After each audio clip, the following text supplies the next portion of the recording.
Shalom, family. It's good to see you all. I'm glad you're all here.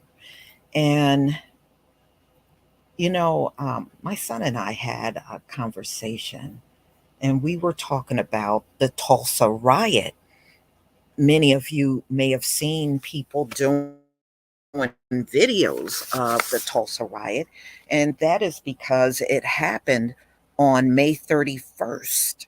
And May 31st recently passed, and people just kind of recognized it just to remember what happened. And we talked about what happened. And we know that was all out of jealousy over Black wealth.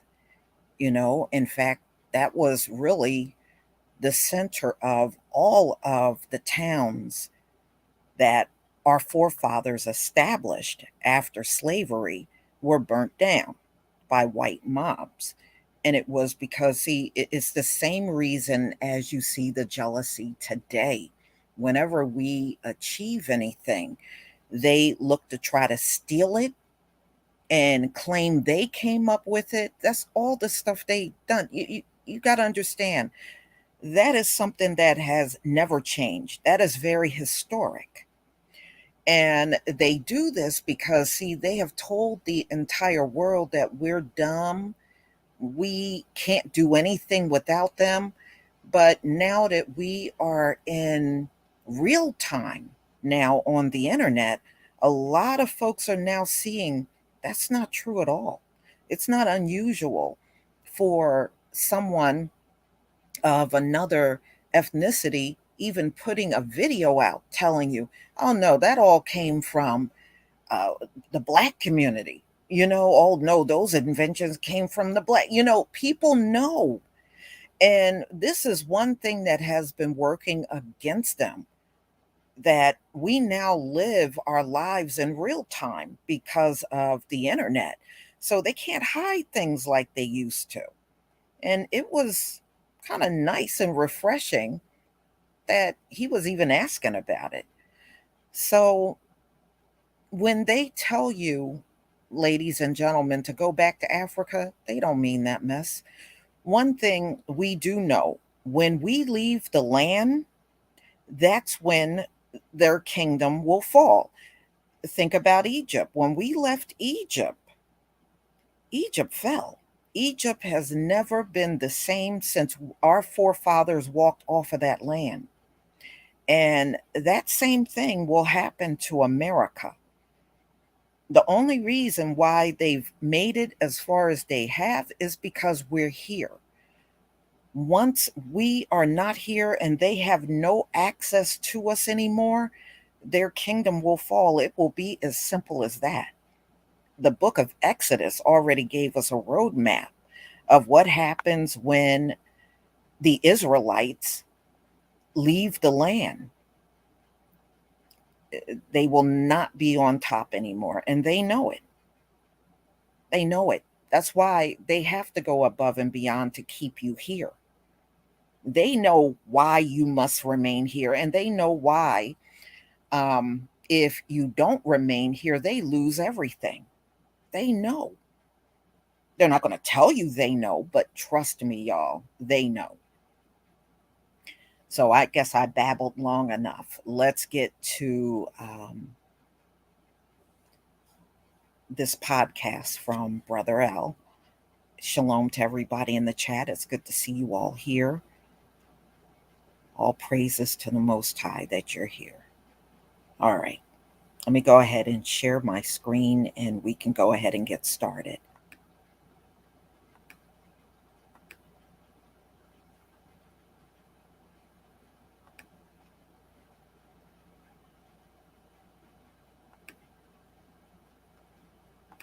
Okay. All right, everybody. Can you see the screen? All right, I'll take you. Thank you, Joseph Washington. All right. So let's go ahead and get started.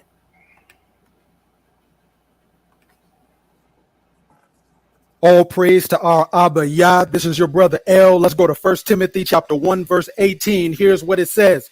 This charge I commit unto thee, son, according to the prophecies which went before on thee, that thou by them mightest war a good warfare, Let's read this again. This charge I commit unto thee, son, according to the prophecies which went before on thee, that thou mightest by them wage a good warfare. One more time. This charge I commit unto thee, son, according to the prophecies which went before on thee, that thou by them mightest war a good warfare. So here the brother is reminding the son of the prophecies that went on before him. And by remembering those prophecies, he would war a good warfare. He was telling his son that you must remember the precepts of warfare, and you must remember them so that you will always have the fire of inspiration, motivation, and determination boiling in your heart, so that every obstacle, every opponent, every adversary that you face in this life, in the endure and the battle to overcome, that you will always war a good warfare. So we're going to go through all the war precepts so that we too could receive the same inspiration, that we too might be able to war a good warfare. Let's go to Deuteronomy chapter 20, verse 1 through 8. Let's go through the war precepts from the laws and commands of Torah, that by them and by the war prophecy, we may be able to war a good warfare. Listen to the law of Torah. Deuteronomy 20, verse 1. When thou goest out to battle against thine enemies, and seest horses and chariots, and a people more than thou, be not afraid of them. So the first precept and prophecy of warfare, for us to war a good warfare, is for us not to be afraid of the enemy before us, even if they be more than us, even if they have nuclear weapons, even if they have a 200 million man army. He tells us it is law. When thou goest out to battle against thine enemies, and seest horses and chariots, and a people more than thou, be not afraid of them. Have no fear. Why? For the Most High thy Elohim is with thee, which brought thee up out of the land of Egypt. And it shall be, when ye are come nigh unto the battle, that the priest shall approach and speak unto the people, and shall say unto them, Hear, O Israel, ye approach this day unto battle against your enemies. Let not your hearts faint.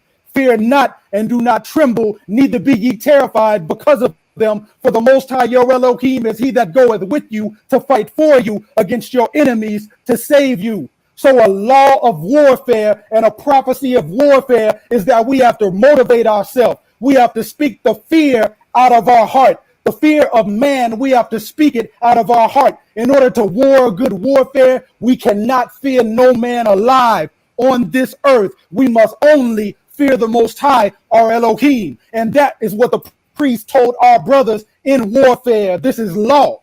We have to have these words meditated upon in our heart and soul before we go to warfare, before we face the obstacles of life, before we go to war against the demons, the powers, the principalities in high places. We have to remind ourselves not to fear. We have to remind ourselves not to fear man, but only to fear he who has power to cast soul into hell. Listen to what it says next. This is law. We're going through the prophecies of war and the war precepts so that we may be inspired to war a good warfare. Listen to what it says next. Deuteronomy 20, and the officer shall speak unto the people, saying, What man is there that have built a new house and have not dedicated it? Let him go and return to his house, lest he die in the battle and another man dedicate it. So let's interpret this spiritually. A war prophecy and a war precept and a law of war. In order for us to war a good warfare, we must not put our property and our material possessions over the kingdom.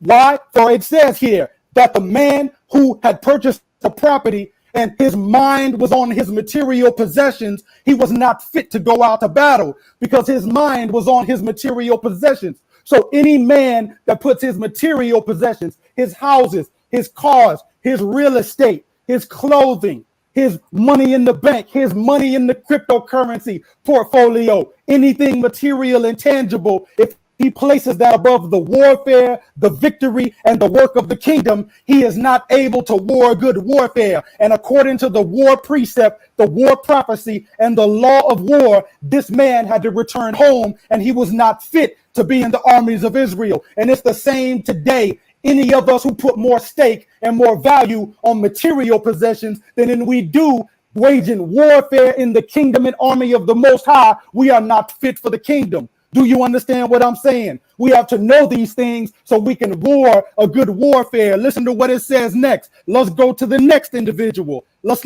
read this. Deuteronomy chapter 20. It says next, and what man is he that hath planted a vineyard and hath not yet eaten of it? Let him also and go and return unto his house, lest he die in the battle, and another man eat of it. And what man is there that hath betrothed a wife and have not taken her? Let him go and return unto his house, lest he die in the battle, and another man take her. So the second man that was not fit to go out and fight with the armies of our people was the man who had his mind on his woman or his women. Any man that puts a woman above the work and warfare of the kingdom is not fit for the armies of the Most High. And that precept of war, that prophecy of war, and that law of warfare is still intact today. That any man that puts love of a woman above love of the Most High is not fit for the armies of the Most High. So we as the men of the Most High must understand, in order for us to war a good warfare, we must never put the love of a woman over the love of the Most High Jehovah. Give not thy strength unto a woman is what the scripture says. We were born to live and die for the Most High Jehovah our Elohim. He is our love. He is our marriage. So the man who had his mind more upon a woman was not fit for warfare. And that same precept of war applies today. Get your heart and your mind on the Most High Jehovah, your Elohim, and off the chasing of women. All praise to the Father. Even if it be wife, even if it be whoever, like the Messiah said, he who loves wife, daughter, mother, anything more than me is not fit for the kingdom. So pick up your burden and follow me. Pick up your AR-15 and follow me. Pick up your 44 caliber and follow me. Pick up your Torah, your Bible, and follow me. That's what the Messiah is telling us. We have to be fit for warfare and be able to war a good warfare. Listen to what it says next. These are the prophecies of war, the laws of war. This is what the Most High wants us to have in our heart and our mind so that we can war a good warfare. It says next, and the officer shall speak further unto the people, and they shall say, what man is there that is fearful and faint-hearted? Let him go and return unto his house, lest his brethren's heart faint as well as his heart. So the next man that was rejected out of the armies of Israel to go forth and fight the Most High's enemies was the man who had fear in his heart. That man was not allowed to join the armies of Israel because he was scared.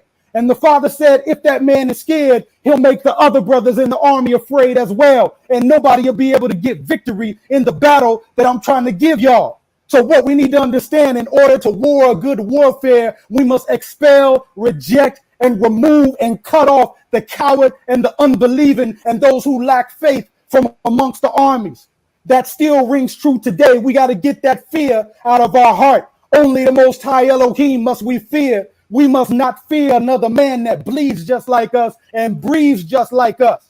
Any man who has fear in his heart is not fit to war a good warfare in the armies of the Most High. That's the prophecy of war. Those are the precepts of war. And that's the law of warfare. We must get out of our heart the love of possessions and the love of material things. Because if we don't, we will not be fit to war a good warfare. We must get out of our heart the attachment to women and the love of women over the Most High Yah. For if we don't, we will not be fit to war a good warfare. We must get fear and unbelief and lack of faith out of our heart, because if we don't, we will not be fit to war a good warfare. For the Messiah tells us that in the days to come, men's hearts shall fail them for fear of the things coming upon the earth. So if we don't get that fear out of our heart, we will be like one of these brothers and men the Messiah spoke about, that their heart will fail for fear of what they see coming upon the earth. We must understand that this law of war, these prophecies of war, are what we need to know so that we can war a good warfare, so that we can be ready unto the day of salvation. As it says in Revelation chapter 21, verse 7 through 8, we must war a good warfare, because he that overcometh shall inherit all things, and I will be his Elohim, and he shall be my son. But listen to the list of people that are not fit for warfare. He says, but the fearful and unbelieving and the abominable and murderers and whoremongers and sorcerers and idolaters and all liars shall have their part in the lake which burneth with fire and brimstone, which is the second death. So the liars, the cowards, and those who are not fit to war a good warfare will not die once, but they will die twice. For a coward dies twice. That is the second death. Those who are not fit to war a good warfare will die the second death, not being worthy of being men. It would be better if they were never born, for they were not fit to war a good warfare. We must be of those who war a good warfare. For it says in Revelation chapter 22, verse 14 through 15, blessed are they that do his commandments, that they may have right to the tree of life and may enter in through the gates into the city. For without, those who didn't make it, those who wasn't fit to war a good warfare, for without are the dogs and sorcerers and whoremongers and murderers and idolaters and whoever loveth and maketh a lie. So the same people that was rejected from being a part of the army in Deuteronomy 20, verse 1 through 8, as the precepts, the prophecies, and the law of war are the exact same groups of people that are rejected from entering into the holy and righteous and sacred city. The law of war has not changed. The precepts of war have not changed. The prophecies of war have not changed. So we must be fit to war a good warfare, or we will not be allowed in the kingdom, and we will not be allowed in the Most High's armies. And if we want to be part of the Most High's armies, we want to be part of that group that's dressed in fine white linen, returning with the Messiah.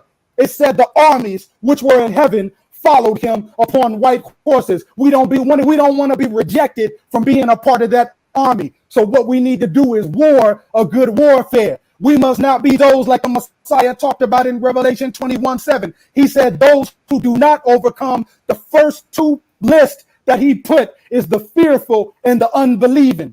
So the fearful and the unbelieving are the top two groups of men and women that will be rejected. They will not war good warfare because they are fearful and unbelieving. So in order to war a good warfare, we must not be fearful and we must not be unbelieving, because those who are fearful and those who are unbelieving, they run away and flee from the war. But the righteous are bold as a lion and they stand on the front lines and go to war first, like Yehuda. Listen to what it says in Hebrews 10:38 through 39. It says, the just shall live by faith. But if any man draw back, my soul shall have no pleasure in him. So the Most High is saying, if any man draw back, if any man run from the front lines of battle, the soul of the Most High shall have no pleasure in him. That man is not fit to war good warfare, and the Most High is not pleased with those who draw back. Let me read this again.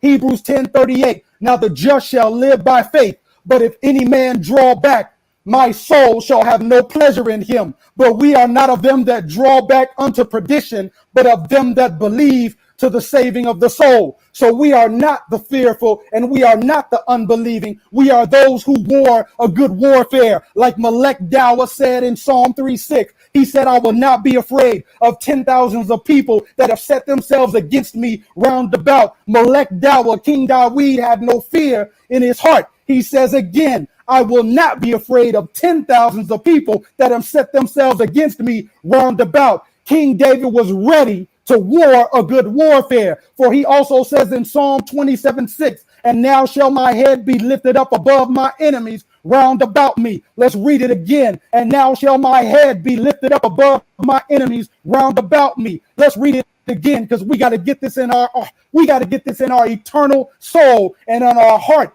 Listen, we must war a good warfare. And now shall my head be lifted up above my enemies round about me. Melech Dawa, the same King David, says in Psalm 18:37 through 42, I have pursued my enemies and overtaken them. Neither did I turn again till they were consumed. I have wounded them that they were not able to rise. They are fallen under my feet. For thou hast girded me with strength unto the battle. Thou hast subdued under me those that rose up against me. Thou hast also given me the necks of my enemies, that I might destroy them that hate me. They cried, but there was none to save them, even unto Jehovah, but he did not answer them. Then I beat them small as the dust before the wind, and I did cast them out as the dirt in the streets. These are the precepts of war. These are the prophecies of war. These are the laws of war that we must have in our mind so that we can war a good warfare. Psalm 140 verse 7. Most High Elohim, the strength of my salvation, thou hast covered my head in the day of battle.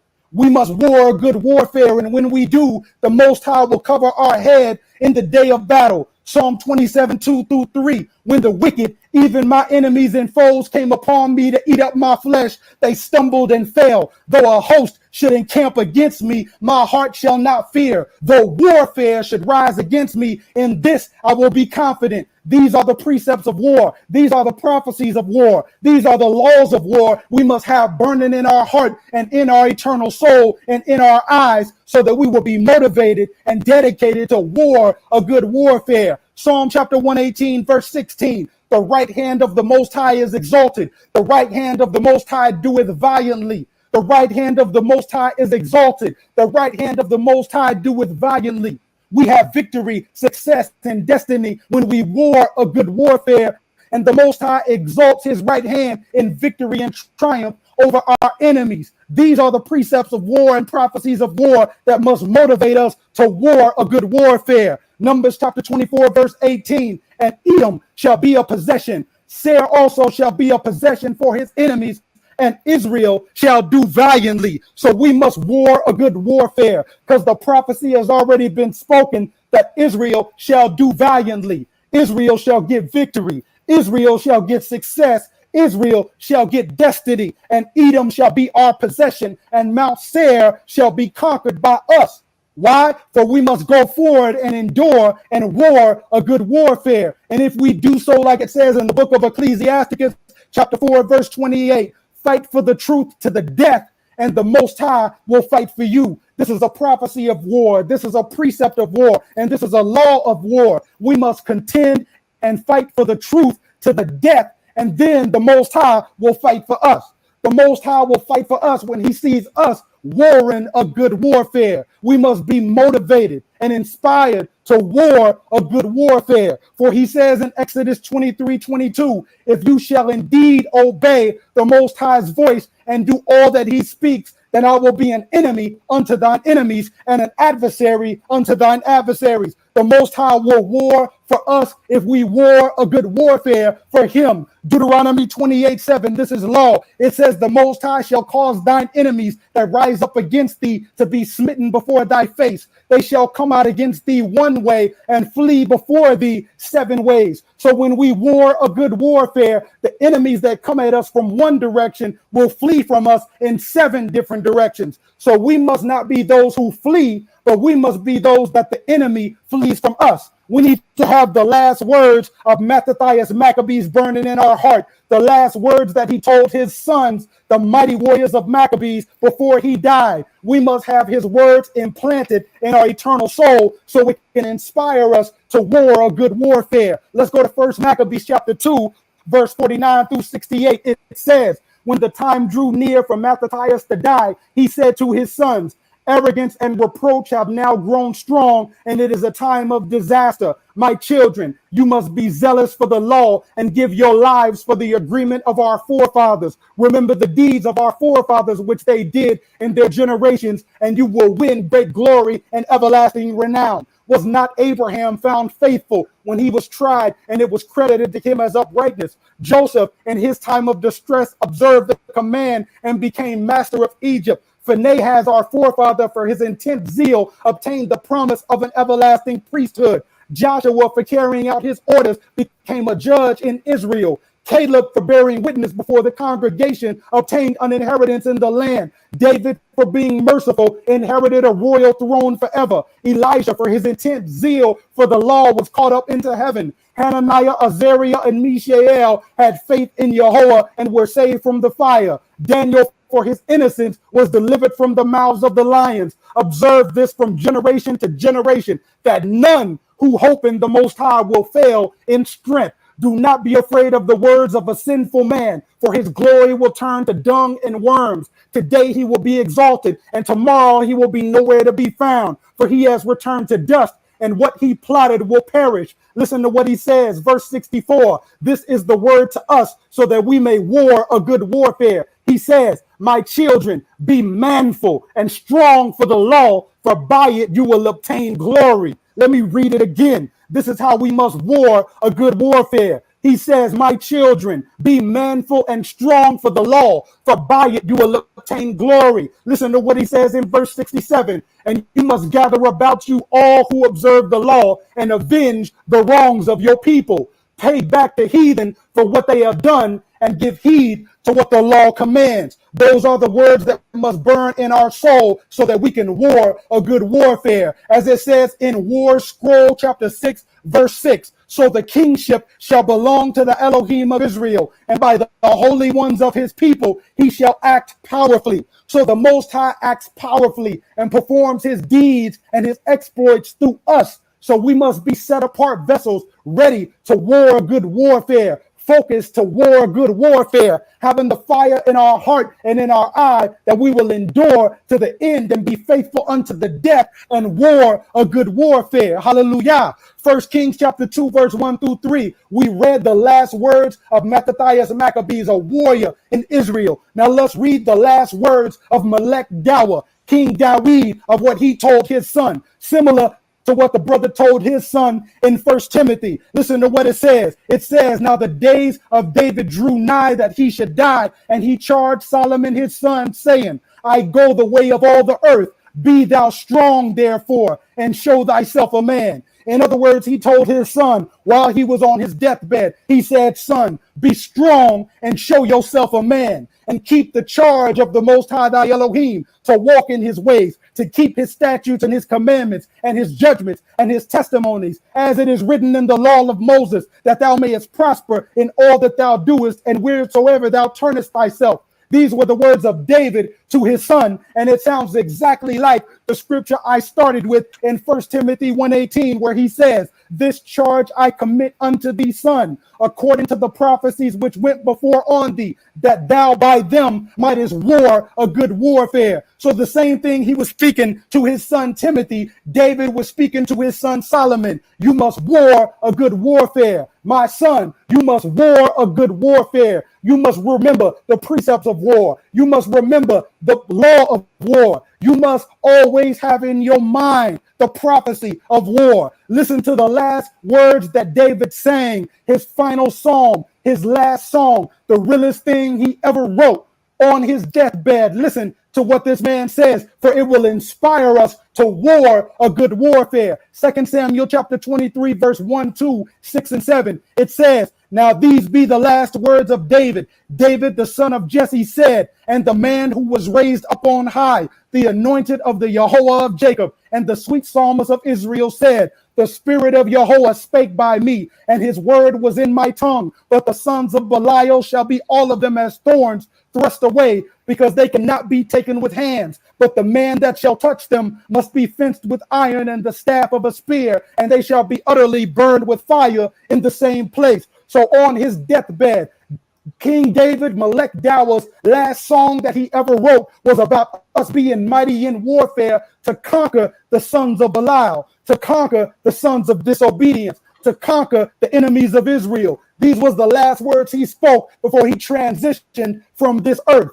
That's what you call being motivated to war a good warfare all the way till the day that you die. That's the same zeal. That's the same spirit that we must have in us. That same David said in Psalm 18:34, the Most High teacheth my hands to war, so that a bow of steel is broken by my arms. That same King David who had inspiration to war a good warfare, he knew how to pray in warfare against the adversary. For in Psalm 109, he says, hold not thy peace, O Most High of my praise, for the mouth of the wicked and the mouth of the deceitful are opened against me. They have spoken against me with a lying tongue. They compassed me about with words of hatred and fought against me without a cause. For my love, they are my adversaries, but I give myself to prayer. And they have rewarded me evil for good and hatred for my love. Set thou a wicked man over him, and let Satan stand at his right hand. When he shall be judged, let him be condemned, and let his prayer become sin. This is the prayer of a man who knows how to war a good warfare. Listen to what he says. Let his days be few, and let another take his office. Let his children be fatherless and his wife a widow. Let his children be continually vagabonds and beg. Let them seek their bread also out of their desolate places. Let the extortioner catch all that he has, and let the stranger spoil his labor. Let there be none to extend mercy to him, neither let there be any favor his fatherless children. Let his posterity be cut off, and in the generation following, let their name be blotted out. Let the iniquity of his fathers be remembered with the Most High, and let not the sin of his mother be blotted out. Let them be before the Most High continually, that he may cut off the memory of them from the earth. This is the prayer of a man who knows the precepts of war, who knows the prophecy of war, and who knows the law of war. This is a man who knows how to war a good warfare. This is a man who knows how to speak forth righteous vengeance into the earth. And he continues to pray against the adversary. He says, let them be there, let them be before the Most High continually, that he may cut off the memory of them from the earth, because that he remembered not to show mercy, but persecuted the poor and needy, that he might even slay the broken in heart. As he loved cursing, so let it come unto him. As he delighted not in blessing, so let it be far from him. As he clothed himself with cursing, like as with his garment, so let it come into his bowels like water, and like oil into his bones. Let it be unto him as the garment which covereth him, for a girdle wherewith he is girded continually. Let this be the reward of my adversaries from the Most High, and of them that speak evil against my soul. These are the words of a man who is warring a good warfare. Psalm 144 verse 1. Blessed be the Most High, my strength, which teacheth my hands to war and my fingers to fight. Psalm 137 8. O daughter of Babylon, who are to be destroyed, happy shall he be that rewardeth you as you have served us.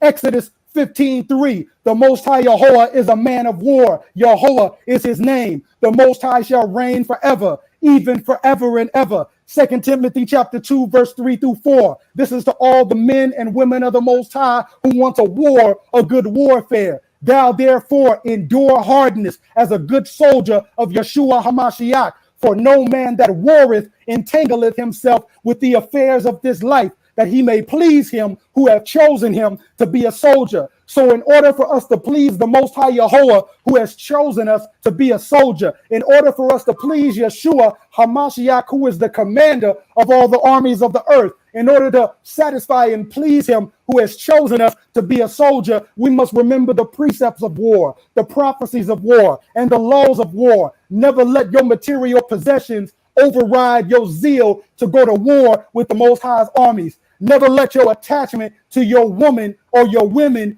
override your zeal to be a warrior in the army of the Most High. Never let your fear in your heart override your zeal of being a warrior in the army of the Most High. For brothers and sisters, we must war a good warfare. As it says again in 1 Timothy 1:18, this charge I commit unto thee, son, according to the prophecies which went before on thee, that thou mightest war a good warfare.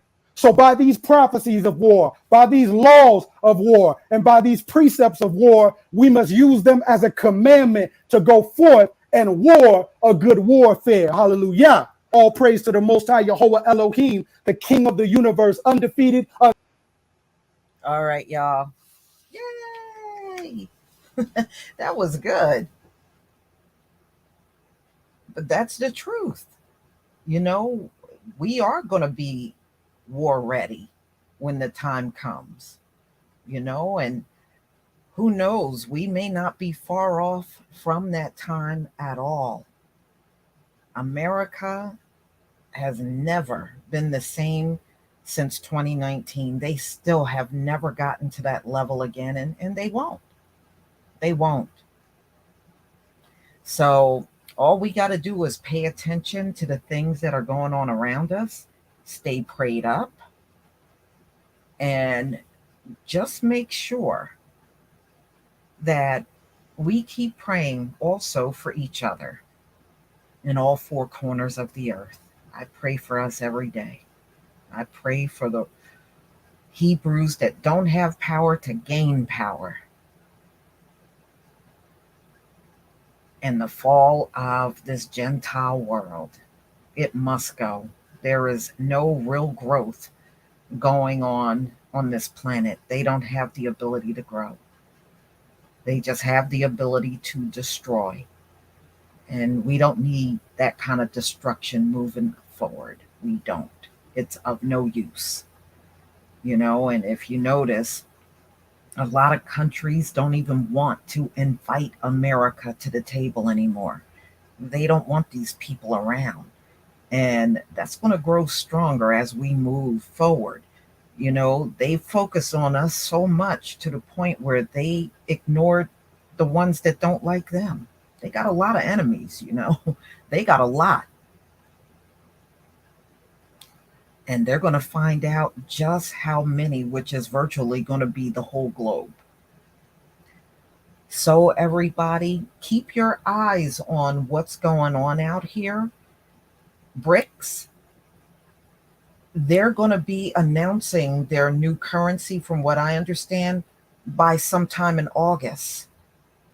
It could be, give or take a month, but somewhere around there, they intend on announcing their new currency. And there's hundreds of nations that are waiting for this moment. And watch how many are going to jump ship on the US and join them. And I don't know if you have seen some of the things Putin has said recently. Putin said the neo-colonial world must pass. He said it's time for this neo-colonial world to die. He said that not long ago. So, everybody, may the Most High keep his most powerful, strongest angels around you always and keep you well protected and safe. Until then, we will be back again next week. And please enjoy the rest of your week, wherever you are. Shalom, family.